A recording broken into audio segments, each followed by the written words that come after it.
दशा और दिशा पर विस्तार से बात करते हैं। मेरे साथ एसबीआई सिक्योरिटी से KHOR सनी अग्रवाल भी जुड़ गए हैं। सनी, स्वागत है आपका कॉर्पोरेट कनेक्शन में।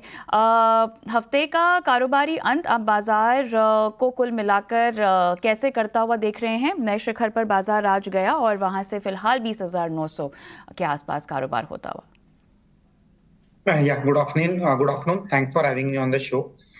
डेफिनेटली एक लंबी रैली के बाद मुझे लगता है कि बाजार में अब कंसोलिडेशन चल रहा है, और जो कि होना भी चाहिए। एक healthy minor correction, minor pull back market के लिए एक अच्छी अपॉर्चुनिटी भी रहेगी, जो इन्वेस्टर साइडलाइंस पे वेट कर रहे हैं एंटर करने के लिए। मे भी थोड़ा कंसोलिडेशन एक बेहतर रहेगा।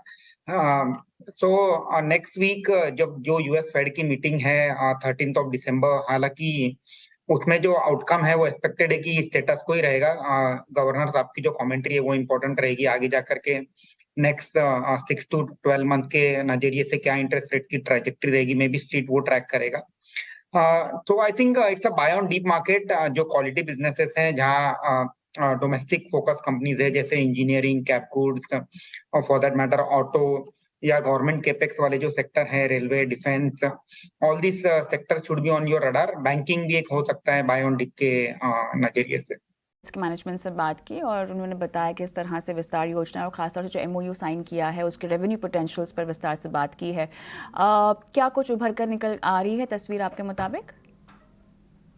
या डेफिनेटली, अगर मैं लॉन्ग टर्म का पर्सपेक्टिव लेता हूं तो राइट्स में एक ग्रोथ तो विजिबल है ही, और जिस तरह से ऑर्डर बुक है, मुझे लगता है कि लॉन्ग टर्म में ग्रोथ डेफिनेटली रहेगी। बट जिस तरह से मैनेजमेंट ने बताया कि FY 24 इज द ईयर जहाँ काइंड ऑफ फ्लैटिश ग्रोथ दिखेगी, क्योंकि जो इनके जो बड़े प्रोजेक्ट्स एक्सपोर्ट फ्रंट पे वो कहीं ना कहीं कंप्लीट होते हुए दिख रहे हैं।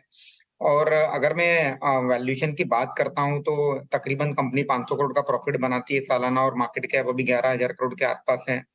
तो मुझे लगता है कि अभी कुछ समय के लिए एक सर्टन प्राइस में ही कंसोलिडेट करेगा, अगर मैं प्राइस एक्शन पॉइंट से बात करता हूं तो।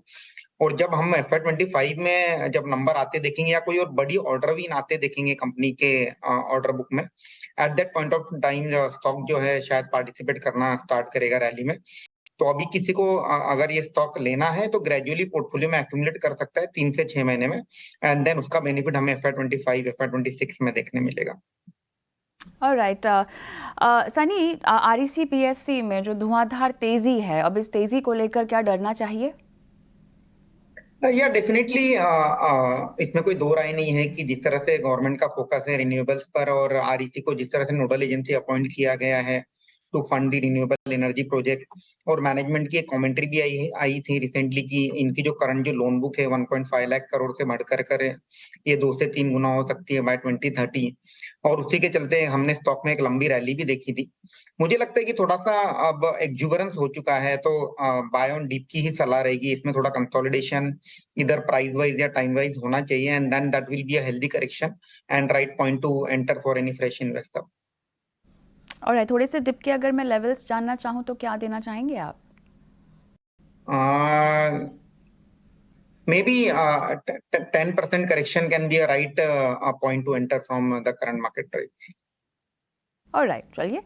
सनी, धन्यवाद, आपका समय निकाला और दर्शकों का मार्गदर्शन किया, और इसी के साथ